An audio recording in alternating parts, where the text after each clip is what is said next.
Yes, you may have noticed that things are looking a little bit different in here, but that's what's happening. A baby is coming. But that doesn't stop us from reviewing the latest Winow TT119 triathlon bike along with the HB052 handlebar from AliExpress. So just a little bit of a recap. If you've seen my unboxing video where I introduced the Winow TT119 as well as the HB052 handlebar, go check it out. I'll link it above or below. And I got this on AliExpress for the price I will show up here for the frame, and as well the handlebar for a price of up here. And these were both on AliExpress. And I've built a gravel bike, I've built a road bike, and this is my very first TT or triathlon bike that I've built from AliExpress.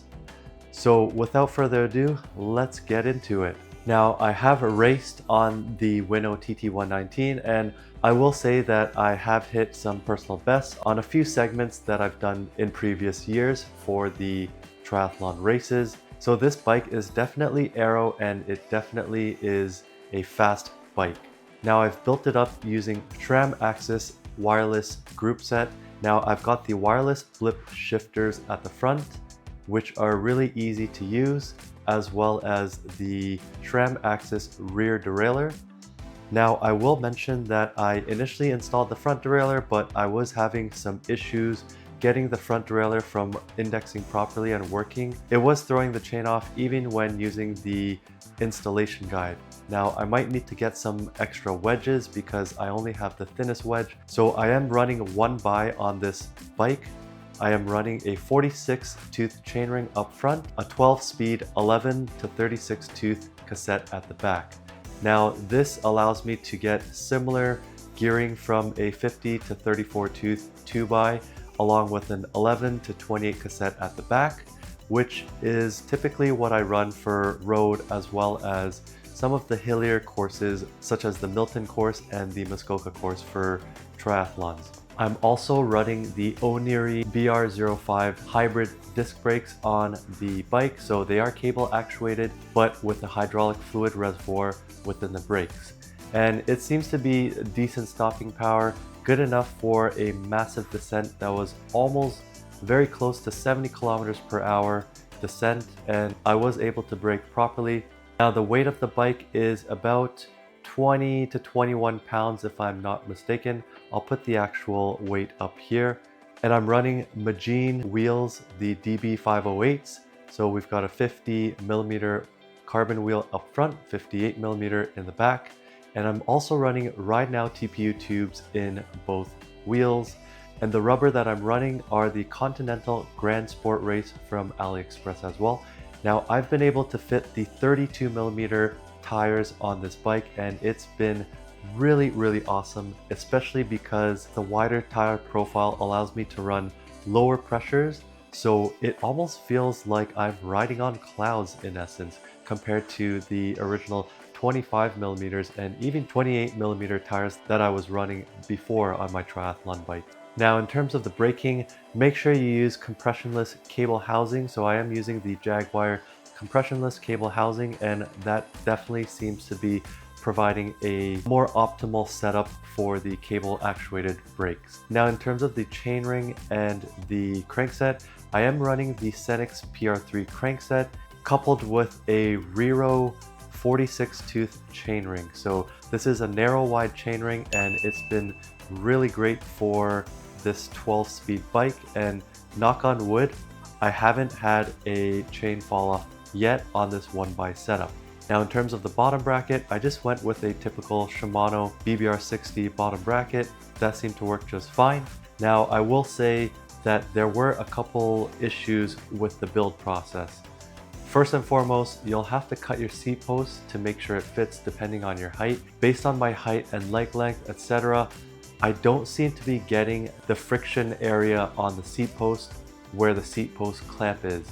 So Winow should have added more texture throughout the whole length of the seat post to prevent the seat post from slipping. Now, another issue is that I am finding that the seat post does keep slipping, even with carbon paste, as well as even adding a Loctite on the screw for the C-post clamp. And in addition, I've even resorted to adding some hockey tape on the C-post as well, but it still slipped slightly in my last race, so I'll have to figure out a solution, but that is definitely one of the issues I have with the bike so far. Another issue I found with the bike is during the bike build, the front end wasn't quite stable and was rocking back and forth, and I thought I had installed everything correctly. What ended up being the issue is that the compression ring was slightly thicker than it had to be. So because it was slightly thicker, the stem wasn't clamping on properly, and I was having a bit of movement where the top bearing was interfacing with the compression ring. So they did send me a new one, but I have since shaved it down to the proper dimension, at least I think.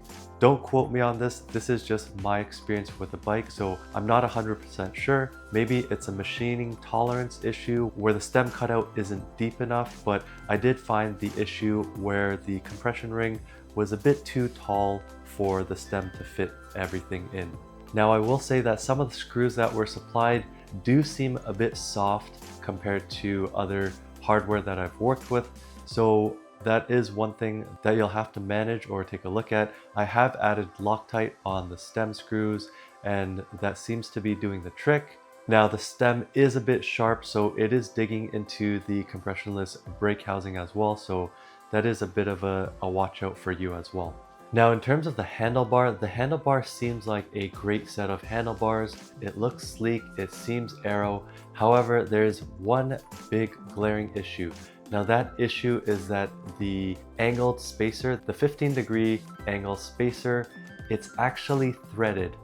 But you're probably thinking, what's wrong with that? The reason it's an issue is because the angled spacer is threaded, but the adapter plate on there is also threaded too. So you've got two sets of female threads and then the screw coming up from the bottom and screwing into the angled spacer, which is threaded, and then screwing into the adapter plate.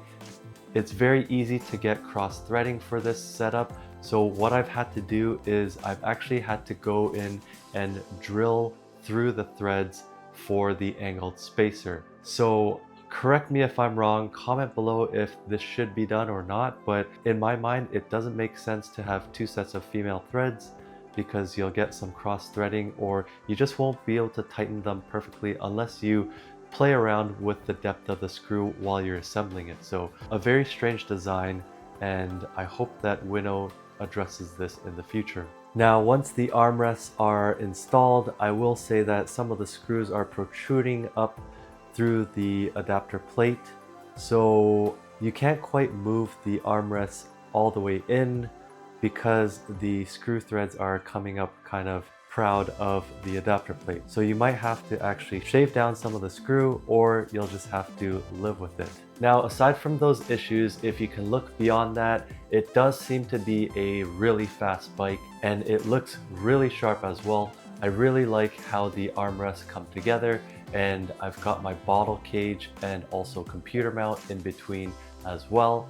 Now, one thing I do wish is that I wish that there was some form of tool case or what have you for the down tube section. I might be 3D scanning and 3D printing one day, so we'll see how that fares. Now, this bike does remind me of the older Cervelo P series triathlon bikes, and it does have a very similar frame profile as the Cervelo P series. Overall, I'm really happy with the build. Aside from those pretty glaring issues like this slipping seat post, the front end headset area that needed to be shaved down for the compression ring, it does seem like a very fast bike and quite stable out on the roads as well. I really do love that it has clearance for 32mm tires. There isn't too much clearance though, so I'd say there's about anywhere between 3 to 5mm of clearance around the tire. But aside from that fact, I love the way it looks, I love the way it turned out. Now I just need to figure out the C-post issue, and for the most part that will be everything. So hopefully I can get that set up before my upcoming Muskoka triathlon race. But aside from that, it's been a blast to ride so far. Now it does feel quite stable as well, and something about it feels really just planted and really fast out on the race course. So those are my thoughts. Thank you so much for watching. Please like, comment, subscribe. Comment below if you've ordered this frame. Comment if you've had any issues that I've seen as well. If you have any tips on the seat post slipping, let me know in the comments below. And until next time, have a good one.